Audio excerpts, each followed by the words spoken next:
Hello दोस्तों, मैं हूं संदीप सिंह। आप सभी का त्रिजी इंस्टीट्यूट में स्वागत करते हैं। दोस्तों, आज हम आपको बताना चाहते हैं कि यूपीएससी मेंस में उपयोगी तथा इंटरव्यू में शानदार प्रदर्शन के लिए परिवार और आत्मनिरीक्षण वर्कशीट की बहुत ज़्यादा ज़रूरत होती है। यदि आप अब आत्मनिरीक्षण वर्कशीट को बनाते हैं और उसका एनालिसिस करके अपने जीवन में उतारते हैं तो आपको इंटरव्यू देने में कोई दिक्कत नहीं आएगी। क्योंकि आत्मनिरीक्षण जब आप कर लेते हैं तो आत्मनिरीक्षण करने के बाद क्या होता है कि इंटरव्यू में फ़्लो बोल सकते हैं, विदाउट हेजिटेशन, विदाउट रुके, विदाउट किसी भय के आप इंटरव्यू दे सकते हैं आसानी से। पैनल मेंबरों के पूछने के बावजूद भी आप आसानी से उत्तर दे सकते हैं। कैसे कि यदि आप परिवार और आत्मनिरीक्षण वर्कशीट बनाते हैं तो उसमें आपसे कई सारे क्वेश्चन पूछे जा सकते हैं। जैसे हम आपसे आज 30 ऐसे ही प्रश्नों पर बात करेंगे कि क्वेश्चन भी करेंगे और उत्तर भी हम ही देंगे। क्वेश्चन भी अपने लिए करेंगे और उत्तर सभी के लिए देंगे कि सभी लोग अपने उत्तरों को अपने अपने तरीके से इसको लिख सकते हैं, अपने अपने तरीके से इसको अपने अनुकूल भाप सकते हैं और इंटरव्यू के लिए आप तैयार हो सकते हैं। तो आत्मनिरीक्षण में पहला प्रश्न है, क्या मैं परिवार को समुचित वक्त देता हूँ? यह जो प्रश्न है परिवार और आत्मनिरीक्षण वर्कशीट का पहला प्रश्न है कि क्या मैं परिवार को समुचित वक्त देता हूँ। तो यदि मैं कहूँ तो इसके लिए हाँ, देता हूँ और नहीं भी देता हूँ। मतलब परिवार को हम समय देता हूँ और नहीं भी देता हूँ। ऐसा क्यों? क्योंकि जब मैं अपने घर से बाहर होता हूँ, रहता हूँ, तो माँ बाप छूट जाते हैं क्योंकि वो अन्य शहर में रहते हैं और हम अन्य शहर में रहते हैं। जब मैं माँ बाप के पास रहता हूँ तो दूर के सभी मित्र छूट जाते हैं या दूर हो जाते हैं। तो क्या मैं समुचित वक्त देता हूँ? तो समुचित वक्त नहीं भी देता हूँ और देता भी हूँ। जब मैं परिवार के साथ होऊंगा तो 100% परिवार को साथ देता हूँ, परिवार के साथ रहता हूँ। और जब मैं वहाँ उपस्थित नहीं होता हूँ तो इनडायरेक्ट तरीके से वहाँ उपस्थित होता हूँ। इसलिए मैं कह सकता हूँ कि मैं समुचित वक्त परिवार के लिए देता हूँ। इसके लिए दूसरा प्रश्न है कि मेरे किन कारणों से परिवार में तनाव होता है। तो अगर हम अपनी बात कहें तो जब भी मैं अपनी बात क्रोध में आकर कहता हूँ तो परिवार में तनाव का माहौल हो जाता है। तो इससे क्या निष्कर्ष निकलता है कि आपको क्रोध नहीं करना है। तीसरा प्रश्न है, क्या मैं बच्चों को उचित संस्कार दे रहा हूँ। यदि आप एक अध्यापक हैं या टीचर हैं या किसी प्रकार के प्रशासक बनेंगे तो आपका समाज होगा बच्चे के रूप में। और यदि आप किसी कॉरपोरेट सेक्टर में हैं तो आपके साथ जो सहपाठी हैं वो आपके संलग्न बच्चों की तरह जुड़ेंगे या बंधुओं के समेत जुड़ेंगे। तो क्या मैं उनको उचित संस्कार दे पा रहा हूँ? तो यदि आप संस्कारी हैं तो कहेंगे कि जी हाँ, आज तक जितने बच्चे मैंने पढ़ाए या मिले सबको मैंने उचित संस्कार दिए जिससे उनका व्यक्तित्व निखर सके। चौथा प्रश्न है, क्या मैं माता पिता की सेवा करता हूँ। तो इसके लिए आप अपने तरीके से क्वेश्चन का आंसर देंगे। यदि मैं कहूँ तो मैं ये कह सकता हूँ कि हाँ, जब भी मैं माता पिता के पास रहता हूँ तो उनकी हर बात मानता हूँ और उनकी सेवा भी करता हूँ और तथा दूर रहकर भी उनके भावनात्मक रूप से उनके साथ रहता हूँ, उनकी भावनात्मक रूप से उनकी मदद करता हूँ, उनकी हाँ में हाँ मिलाता हूँ। अगला क्वेश्चन है पांचवा, क्या भाई और बहन मुझसे संतुष्ट हैं। तो यदि आप कहेंगे तो आपका प्रश्न कोई दूसरा हो सकता है, पर यदि हम कहें तो हमारा प्रश्न होगा कि जी हाँ, मेरे भाई तथा मेरी बहन मुझसे बहुत खुश रहते हैं क्योंकि जब भी मैं क्रोध करता हूँ तो वह नाराज़ हो जाते हैं तथा जब मैं खुश होता हूँ या उनको प्यार से बोलता हूँ तो वो सभी खुश रहते हैं। तो अगर नाराज़गी और खुशी एक साथ दोनों जगह निवास करें तो उसको कह सकते हैं कि संतुष्ट है। अगर आपसे संतुष्ट हैं तो नाराज़ होने का भी धर्म है और ना खुश होने का भी, तो इसलिए कह सकते हैं कि संतुष्ट हैं। और अगला प्रश्न है कि क्या मैं परिवार के सदस्यों को प्रेरणा दे पाता हूँ। ये परिवार और आत्मनिरीक्षण वर्कशीट है। तो इस परिवार और आत्मनिरीक्षण वर्कशीट में क्या मैं परिवार के सदस्यों को प्रेरणा दे पाता हूँ? यदि आपका व्यक्तित्व इस प्रकार का है कि आप अपने व्यक्तित्व से सभी को प्रभावित कर सकते हैं और आपके वचन सभी लोग मानते हैं, आपके वाक्यों की लोग कद्र करते हैं और आपके पास ज्ञान परिवार के अन्य सदस्यों से अच्छा है, तो आप कहेंगे कि जी हाँ, मैं परिवार के सदस्यों को प्रेरणा दे पाता हूँ और भाई और कई लोगों का प्रेरणा स्रोत भी हूँ। तो इसके लिए अगर मैं अपने लिए कहूँ तो मैं कह सकता हूँ कि कई लोगों का मैं प्रेरणा स्रोत भी हूँ। क्यों? क्योंकि कर्म तो किए जाते हैं, पर कर्म तो अपने लिए किए जाते हैं, पर उन कर्मों से बहुत सारे लोग प्रभावित हो सकते हैं। क्यों? क्योंकि वो कर्म ऐसे भी हो सकते हैं, कुछ कर्म जिन कर्मों के माध्यम से आप समाज को प्रेरणा दे सकते हैं। तो अगर कह सकते हैं तो कई लोगों का प्रेरणा स्रोत भी हूँ, कह सकता हूँ। अगला प्रश्न है 7वां, क्या मैंने परिवार के लिए कुछ लक्ष्य बनाए हैं? यदि आप मेधावी हैं या किसी सेक्टर में जॉब कर रहे हैं या बहुत बड़े पद पर हैं, तो आप कह सकते हैं कि ज़रूर यदि आप नौकरी नहीं भी कर रहे हैं तब भी आप कह सकते हैं, यदि परिवार की मदद करते हैं तो ज़रूर कुछ ना कुछ लक्ष्य बनाए होंगे। तो क्या मैं परिवार के लिए कुछ लक्ष्य बनाए हैं? तो अगर आपने बनाए हैं तो कह सकते हैं जी हाँ, मैंने परिवार के लिए कई लक्ष्य बनाए हैं। अपने लिए कहें तो जी हाँ, मैंने परिवार के लिए कई लक्ष्य बनाए हैं। तो किस प्रकार के लक्ष्य बनाए हैं कि जैसे अपने आसपास के माहौल को ठीक करना, घर की लग्जरी स्थिति बनाए कर रखना और भविष्य के निर्माण के लिए कई सारे कार्य करना।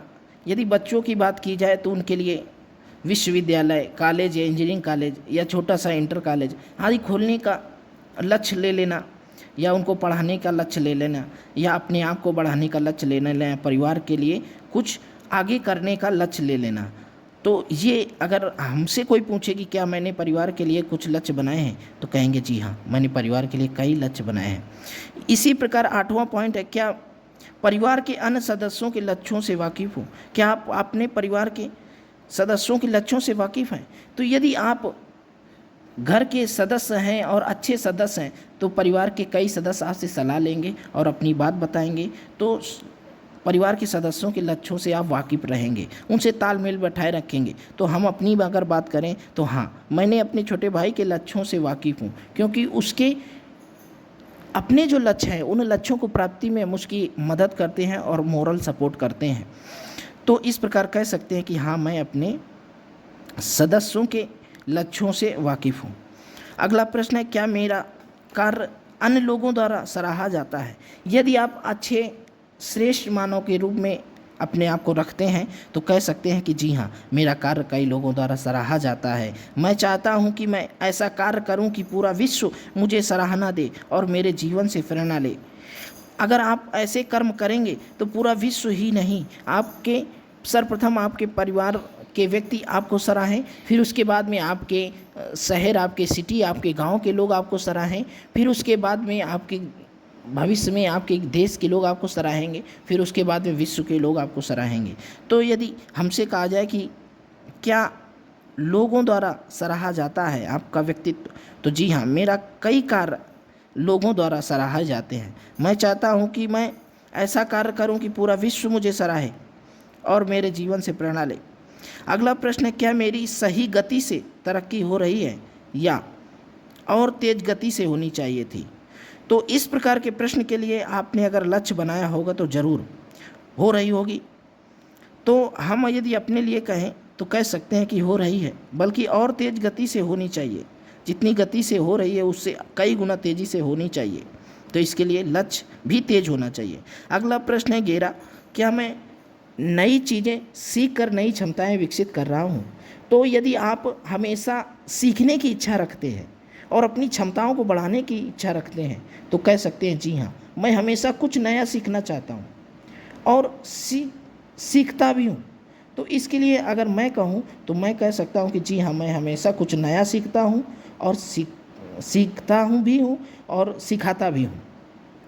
अगला प्रश्न है, क्या मैं अपने कार्य क्षेत्र को वांछित समय पूर्व अनुशासन से देता हूँ? क्या मैं अपने कार्य क्षेत्र को वांछित समय पूर्ण अनुशासन से देता हूँ? तो यदि आप कहेंगे, अगर आप कर रहे होंगे तो कहेंगे जी हाँ, पर कभी कभी ब्रेक भी हो जाता होगा, कर भी नहीं पाते होंगे। तो ऐसे के लिए आप अनुशासन में रहें तो आपका कभी ब्रेक नहीं लगेगा और हमेशा समयपूर्ण अनुशासन पर कार्य होगा। अगला प्रश्न है, क्या मेरे ऐसे श्रेष्ठ साथी हैं? अगला प्रश्न है, क्या मेरे ऐसे श्रेष्ठ साथी हैं जो कार्यक्षेत्र में तरक्की में मेरी मदद करते हैं? अगर आपके पास ऐसे श्रेष्ठ साथी हैं तो कहेंगे जी हाँ, अगर नहीं है तो नहीं है। पर अगर हम अपनी बात कहें तो हम कह सकते हैं कि नहीं, कोई नहीं है, केवल मेरा अपना कोई नहीं है, केवल मेरा मैं ही हूँ तरक्की में मेरा साथी।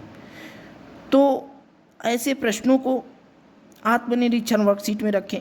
अगला प्रश्न है 15, क्या मैंने कार्य क्षेत्र में ठोस लक्ष्य बनाए हैं?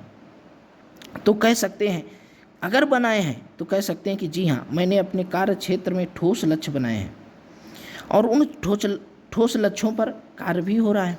अगला प्रश्न है, क्या मैं स्वयं के प्रति सजग हूँ? यदि आप स्वयं के प्रति सजग हैं तो कह सकते हैं जी हाँ, मैं स्वयं के प्रति सजग हूँ।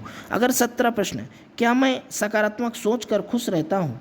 तो अगर आप सकारात्मक सोच कर खुश रहते हैं तो कह सकते हैं कि जी हाँ, मैं सकारात्मक सोच कर खुश रहता हूँ। अगला प्रश्न 18, क्या मेरी दिनचर्या अनुशासित है? यदि आप अनुशासित जीवन जीते हैं तो कह सकते हैं जी हाँ, मैं अनुशासित जीवन जीता हूँ।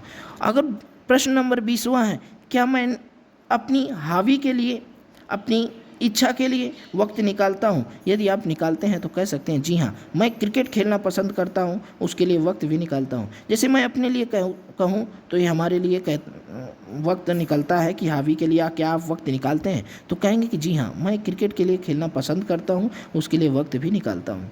अगला है ये प्रश्न आत्मनिरीक्षण अपने लिए कि क्या मैं पावर संगति और पावर रीडिंग करके श्रेष्ठता की ओर बढ़ रहा हूँ?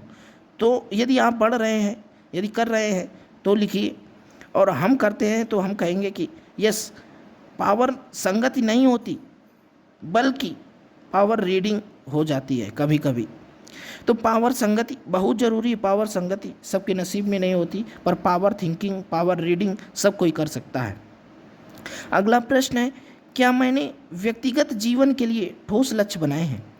तो यदि आपने बनाए हैं तो कहेंगे कि जी हाँ, अपने लिए त्यागमय जीवन हमारे अंदर से, ये हमारे अपने लिए, हमने अपने लिए लक्ष्य बनाया है और कहा कि जी हाँ, अपने लिए त्यागमय जीवन हमारे अंदर से कभी भी प्रिय से प्रिय वस्तु या व्यक्ति के लिए आकर्षण ना हो, लालसा ना हो। त्याग ही जीवन का लक्ष्य है, जो है वही पर्याप्त है कि भावना हमेशा बनी रहे, यही हमारा लक्ष्य है जीवन का, तथा सत्कर्म की ओर आगे बढ़ें, ये हमारा व्यक्तिगत जीवन का ठोस लक्ष्य है, ये हमने अपने लिए बनाया है। अगला प्रश्न है 22वां, क्या मैं आलस, बहानेबाजी या टाल मटोल करता हूँ? तो यदि आप करते हैं तो लिखेंगे नहीं, हाँ, यदि नहीं करते टाल मटोल तो लिखेंगे नहीं, पर यदि हमसे पूछा जाए तो हम नहीं करते हैं। अगला प्रश्न है, क्या मैंने व्यक्तिगत जीवन में कोई रोल मॉडल बनाया है? क्या मैंने अपने व्यक्तिगत जीवन में कोई रोल मॉडल का मतलब होता है ऐसा व्यक्तित्व जिसको सुन करके, जिसको पढ़ करके, जिसको देख करके हम अपने जीवन को आगे सुधार सकें। तो अगर बनाया है, अगर नहीं बनाया है तो लिखेंगे नहीं बनाया है। पर कुछ महापुरुष हैं, अगर हम कहें तो हमारे जीवन में कुछ महापुरुष हैं जिनके वाक जीवन में उतारा है। जैसे हमारे जीवन में है अपने यशस्वी प्रधानमंत्री नरेंद्र मोदी, महात्मा गांधी तथा जवाहरलाल नेहरू।